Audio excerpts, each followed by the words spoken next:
So everyone says that IGN is one of the worst gaming journalists on the internet, but somehow they're still one of the biggest, and they've been around for many years. Um, every one of them new channels or websites from other companies or journalist company are trying to replace them, but they all still fail. And when you think about it, it's not a miracle. So let me ask you something now. What if IGN being bad is actually their whole plan, a strategy? And hold up, I know what you're thinking. This is something stupid. And if you let me a bit of more of your time, I'm going to explain you, and you at the end you will understand a bit more how this company or how this company function in this industry, how they make so much money, and how they are winning, and also how they crack the code. Because I when you see this, you won't see this company and many others the same way. So first, let's start. IGN is a review scoring, right? For gaming, movie, many other things. But we're going to speak specifically about gaming because I'm a gamer. So let's start with a few reviews of, as an example, they have done. First of all, this is their website, right? One of the recent review they did, and many people are right now are saying that IGN is really bad because of it, was mouse P for hiring, which they give it a 6. The next game is Dragon Burger. They give it a 9, which is an IP, and I think that increased more the score. But still, I don't think it don't deserve that. It do not deserve that. The next one is one we all know, Conquer. They give it a 7. Whoa, the lucky number, huh? I don't know if that's a coincidence, right? 7. Um, they give another game which look Conquer when dead in a few days, or let's say instantly. But they give Crimson Desert a 6, and you may be thinking, how can they give a 6 to such a game? Crimson Desert was and is a good game. And the last game is Resident Evil. They give it a 9. But the thing is, I had to go back in time with the time machine to see this part. Because the review they giving this the first time was a 8.8. I think Resident Evil tend to be a short game. But the thing is, the part is that the bro didn't even finish the game, because he indeed finished the game, you will know there's a part B which clear, and the part B which clear, the enemies are different. The game changed a bit. Things are located in different areas. And he really played the original, because he say he played the original. He will know that. So you're more or less seeing how IGN is making the reviews. There's also hardware. So the thing is, you're seeing like a constant pattern in here, which now I'm going to explain you why I think this is a cheat code they have, and why they give this lower score that maybe in the beginning was an accident, or a bad review, but then they use this to boost themselves. I'm gonna show you how this company works, and this is a little bit. Let me change it now. Here we go. Okay, I'm sorry. This is a little bit a little bit weird, right? My art. So we're going to start with IGN in the center. So IGN, right? They, let's say they give a game a 7 out of 10. The famous 7 out of 10, right? So we gamers, see that 7 out of 10, right? But before they give the 7 out of 10, the company have to give them the game, which is the business side. So let's going to start with the business side. The game company give them the game. They review it and they give it a 7 out of 10, which the game company do not care what number they give it.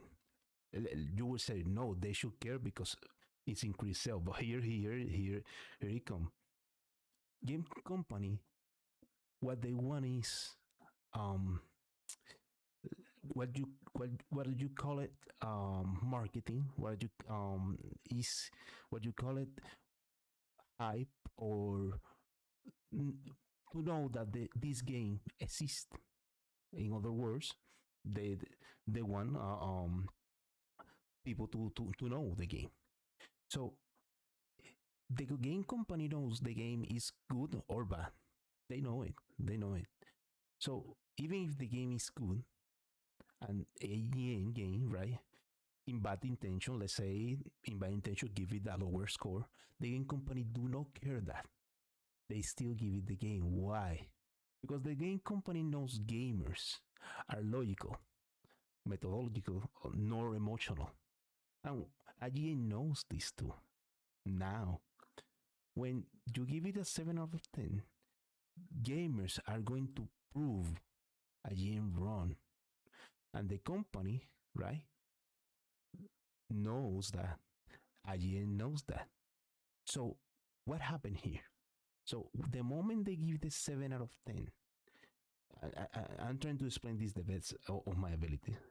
When they give you the 7 out of 10, gamers will then go to IGN why they give this game a 7 out of 10. Gamers play the game is good, it's amazing, it's 10 out of 10, right?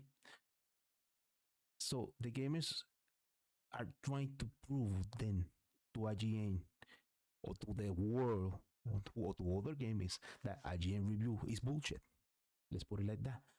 In here, by the game is trying to prove this game or the game gains traction, gains attention because everyone is paying attention. Why the IGN give it 7 out of 10? IGN is already making already doing their business. The business of IGN journalists is, one will say, to sell the game. Yes, but they're selling the game in another fashion, giving it a lower score to attract more people. You see where I'm going? It may seem stupid. It may seem stupid, but let me put it like this.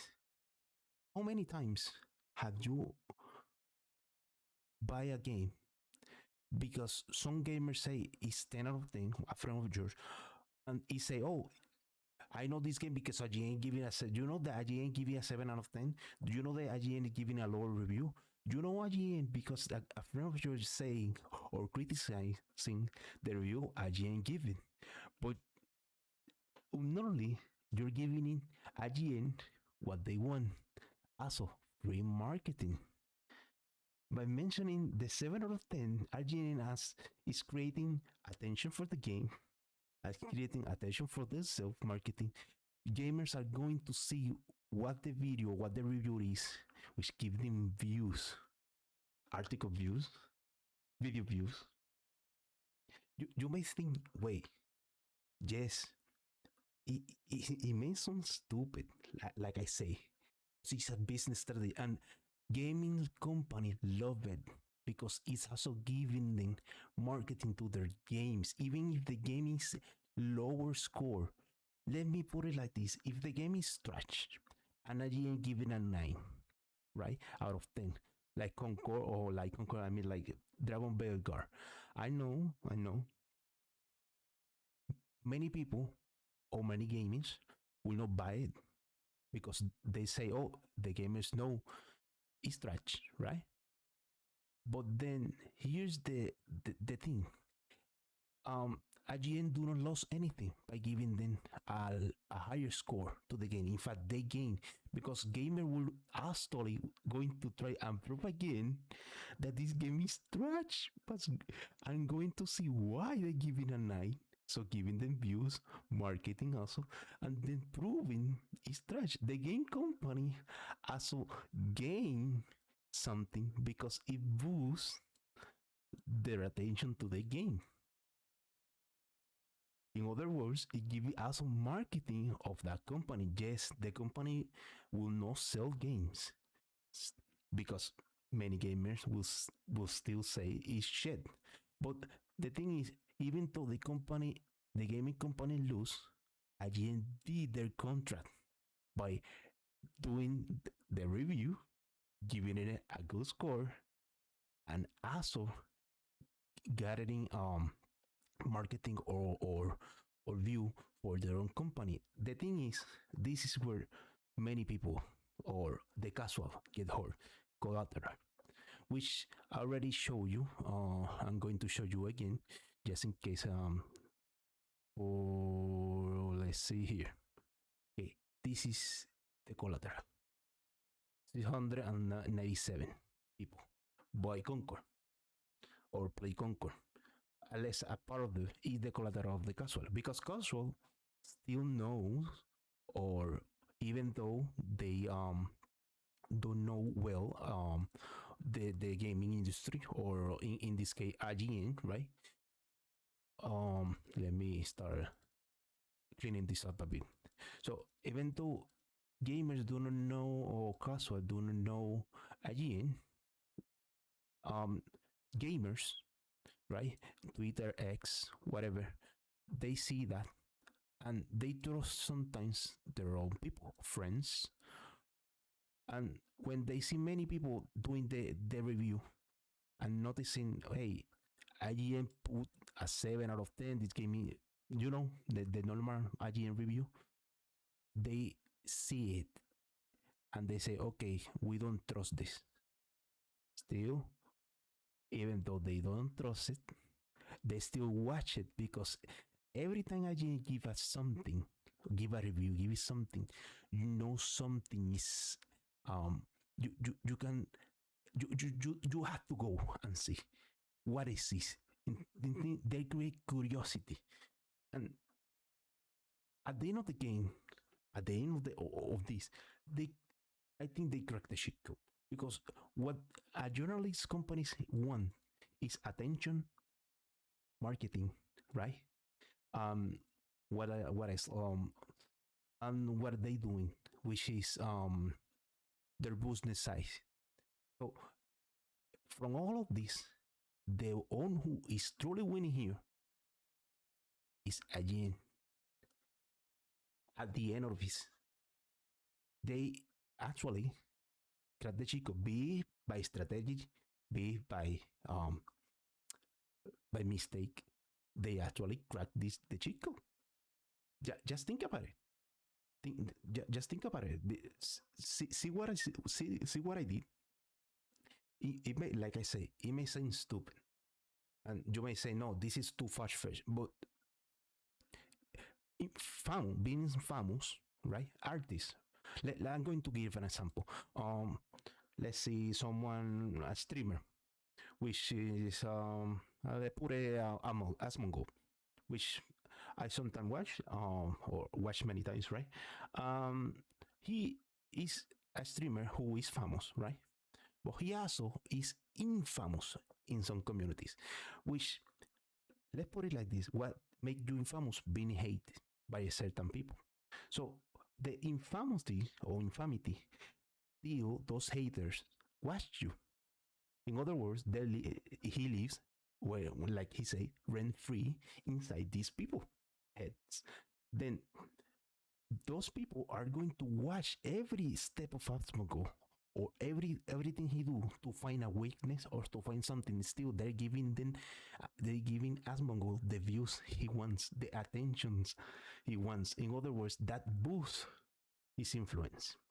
Because when there's so many people, you don't know who is a hater and who is a supporter. At the end of the day, numbers and numbers, right?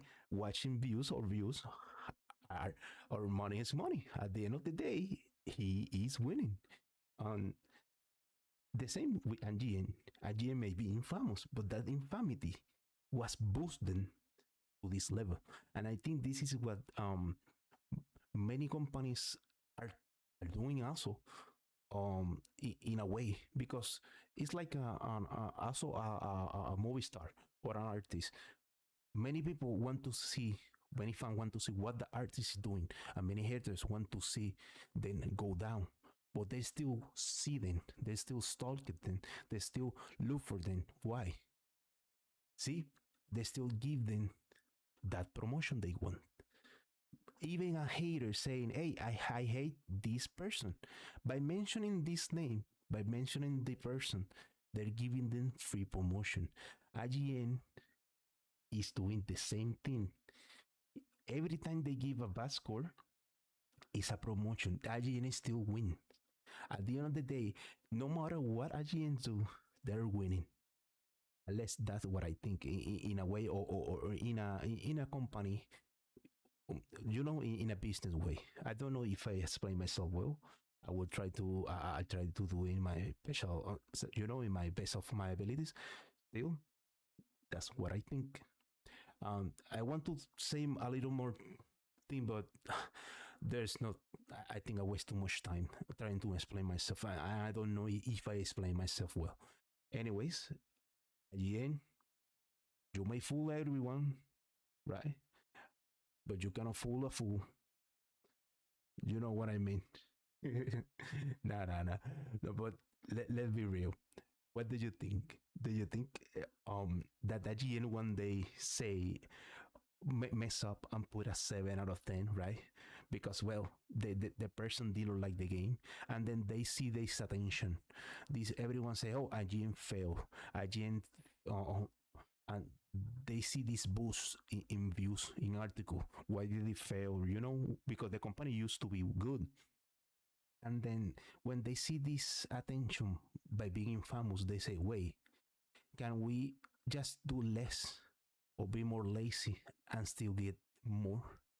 And they do. They did it. They got the shit go. Huh? Just think about it. It may, like I say, it may seem stupid, but, well, I'm a stupid fool. So I, that's just my opinion here. Anyways, thank you for watching. Like, share, subscribe. Um, follow me to the on X. The Fallout. Bye bye.